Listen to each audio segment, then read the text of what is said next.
Baik, sebelumnya Assalamualaikum warahmatullahi wabarakatuh.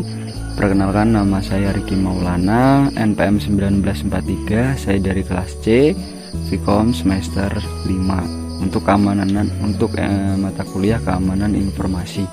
Jadi di sini untuk menyelesaikan UTS keamanan informasi mengenai cara untuk mengamankan akun Google milik kita sendiri.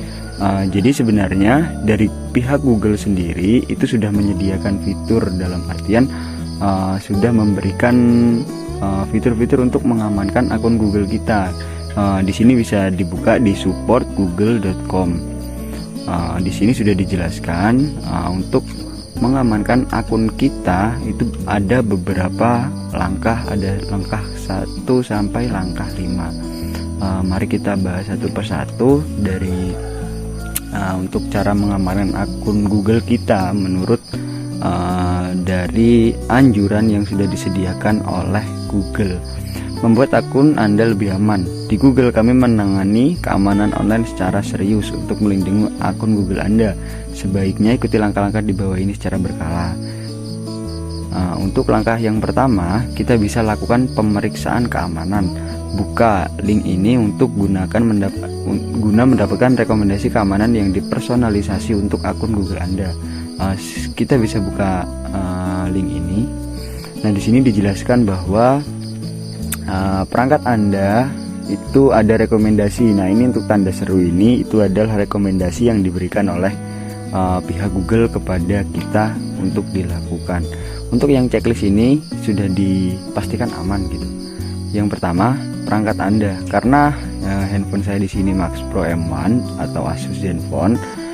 Di sini ada rekomendasi untuk kunci layar melindungi email, pesan, foto, dan info pribadi lainnya yang Anda simpan di Google, yang disimpan di ponsel. Jadi di sini yang pertama itu untuk mengamankan dari rekomendasi dari Google, kita harus menambahkan kunci layar pada handphone kita.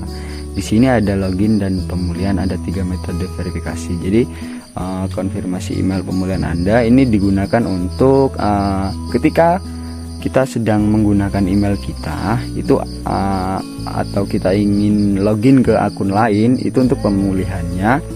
Apabila ada kita lupa sandi atau bagaimana, itu kita bisa hubungkan melalui email kita ini, itu bisa kita lakukan. Nah, di sini saya menggunakan akun kedua saya untuk pemulihan apabila nanti saya lupa sandi atau lain dan sebagainya.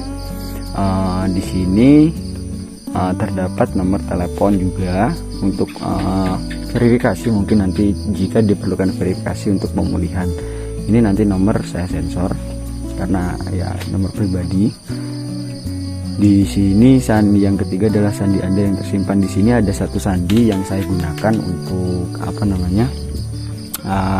login ke akun Google saya.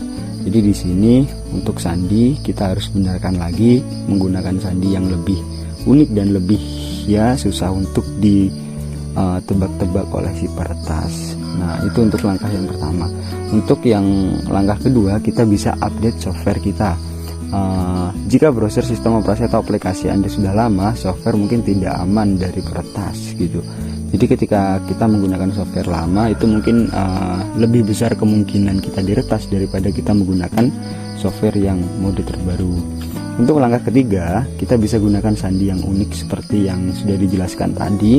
Kita bisa gunakan sandi yang unik dan kuat supaya apa? Supaya nanti jika ada peretas mungkin yang kenal dengan kita, dalam artian dia mungkin dengan kata sandi tanggal lahir kita atau nama orang tua kita atau nama-nama yang lain yang berhubungan dengan kita, itu mudah sekali untuk diretas. Biasanya orang-orang itu tidak mau ribut dengan sandi karena dia menggunakan tanggal lahir, menggunakan hal-hal yang tidak terlalu rumit gitu. Jadi itu berkemungkinan besar untuk memudahkan peretas untuk meretas dari email kita.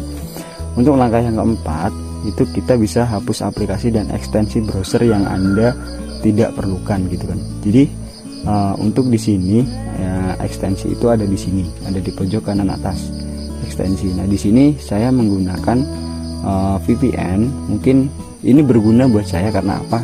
saya ingin mengamankan profil saya dalam artian alamat IP dan lain sebagainya. Itu cukup berguna buat saya. Jadi untuk langkah keempat itu hapus ekstensi mungkin yang tidak berguna buat kita gitu. Yang kelima, lindungi terhadap pesan dan konten yang mencurigakan. Jadi peretas dapat menggunakan email, SMS, panggilan telepon, dan halaman untuk berpura-pura menjadi institusi, anggota keluarga, atau rekan kerja. Nah, itu yang kelima adalah langkahnya untuk konten yang mencurigakan atau pesan yang mencurigakan. Kita bisa menghapusnya dalam artian kita tidak kita tidak menanggapi apabila ada pesan, ada email yang mungkin tidak ada hubungannya dengan kita, dalam artian tiba-tiba pesan itu sampai, tiba-tiba ada telepon masuk, panggilan SMS dan lain sebagainya yang mungkin kita tidak ada hubungan dengan itu, tiba-tiba saja muncul, itu bisa dicurigai adanya banyak lah situs-situs hacking, dalam artian cara-cara untuk meretas dari email kita. Makanya di sini disarankan untuk apabila ada konten atau pesan yang tidak dikenal itu jangan sampai ditanggapi seperti itu. Itu untuk keamanan dari akun Google kita menurut dari support.google.com. Di situ cukup baik untuk mengamankan akun Google kita karena memang ya cukup seperti itu, karena memang kita sebagai mahasiswa juga penggunaan email itu hanya untuk mungkin menyimpan data, penggunaan transfer data. Bagi hacker pun, bagi peretas mungkin tidak terlalu penting, kecuali kalau memang kita ada di suatu perusahaan atau di suatu instansi, itu mungkin sangat penting sekali untuk mengamankan email yang ada gitu. Mungkin kalau kita cukup menggunakan rekomendasi dari Google ini, itu sudah cukup untuk mengamankan akun Google kita. Kalau mungkin di salah satu instansi atau departemen atau yang lingkupnya cukup besar, data-datanya cukup rahasia, itu perlu pengamanan lebih lanjut, dan itu banyak sekali caranya, bukan hanya dari bantuan Google ini. Ya mungkin itu saja mengenai cara untuk mengamankan akun Google kita.